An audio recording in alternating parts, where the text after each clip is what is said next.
Welcome to another episode of Stories of World War II Veterans. My name is Kayleen Reusser, and each week I bring you a story from a book I have written. Today's story is from book 3 in my World War II Legacies series. We gave our best American World War II veterans tell their stories.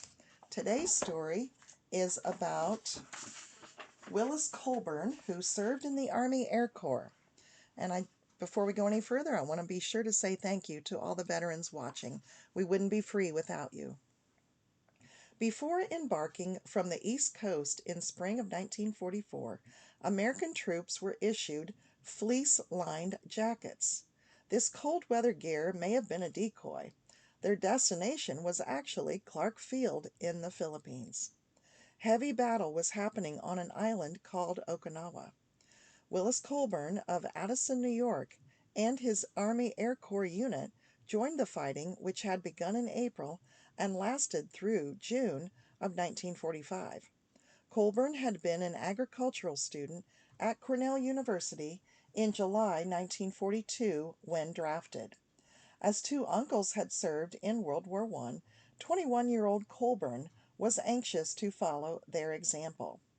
After basic training at Miami Beach Training Center, where his unit looked for German subs, Colburn was sent to training schools as a radio operator at Sioux Falls, South Dakota, and Boca Raton, Florida. He was also trained as a gunner at Fort Myers and Keesler Army Airfield in Biloxi, Mississippi. When asked to stay in the U.S. to be an air and sea rescue instructor, Colburn declined. By now, the war had been going on for more than 2 years. I was anxious to get overseas, he said. I wanted to go where the action was.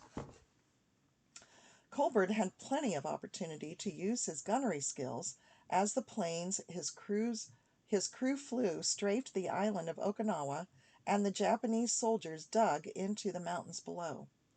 During one flight, 4 Japanese Betty bombers came alongside his plane. Colburn, standing at a gun turret inside the plane, thought the enemy would kill everyone in his crew. For some reason, the planes didn't attack, and Colburn's plane escaped without damage. Another time, Colburn's crew landed at Ieshima, a tiny island off the northwest coast of Okinawa. The beloved newspaper military correspondent from Indiana, Ernie Pyle, was killed there by a Japanese sniper on April 18, 1945. By the time the Battle of Okinawa was over, there was an estimated loss of 14,000 Allied soldiers. With the additional loss of 77,000 Japanese soldiers and 65,000 casualties, it was considered one of the bloodiest conflicts in the Pacific.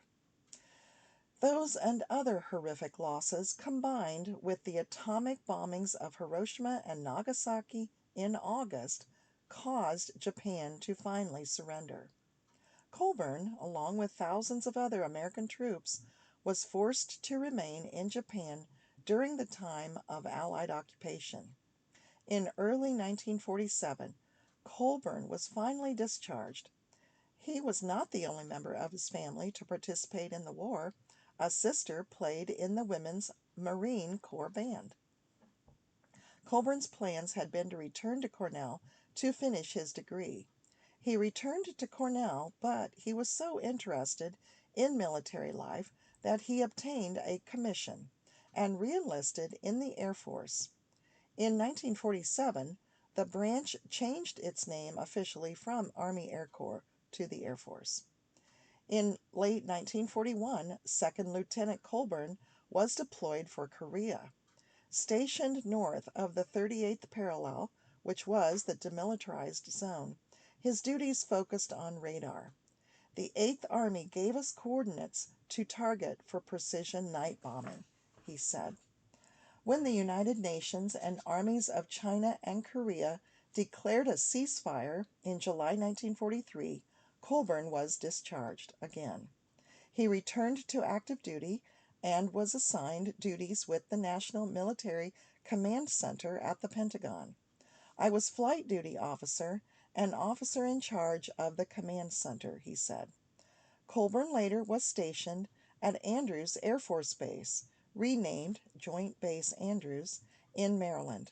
While there, he was promoted to captain. In 1964, Colburn was sent to Vietnam as part of a cryptography unit for the Air Force. My duties included talking in codes that were hopefully too difficult for the enemy to crack, he said. In 1966, after 25 years of military service and fighting in 3 wars, Major Colburn was discharged. He and his family moved to Fort Wayne, Indiana, where he worked for the General Telephone Company before retiring in 1983. The Colburns' 4 sons enlisted in the Army and Air Force. One son, sadly, George, is buried at Arlington Cemetery. A grandson has been a member of the Indiana Air Guard, excuse me. Our generation wanted to make it better for future soldiers, he said. We thought if we maintained a strong military presence in certain parts of the world, it would deter dictators. So I'm going to show you a couple pictures. Here's the man we've been reading about, Willis Colburn, as a young man, but I'm going to show you a picture of him when I interviewed him, because he's got a very special cap that shows all of the battles, that all of the wars that he was in. I had never interviewed and never did interview anybody who had served in 3 wars. So a special thanks to Willis Colburn today. Thanks for listening. I hope that you will subscribe. And, my books are available on Amazon if you're interested in reading more about our amazing veterans. Tell your friends about this channel, and I'll see you next week. Take care.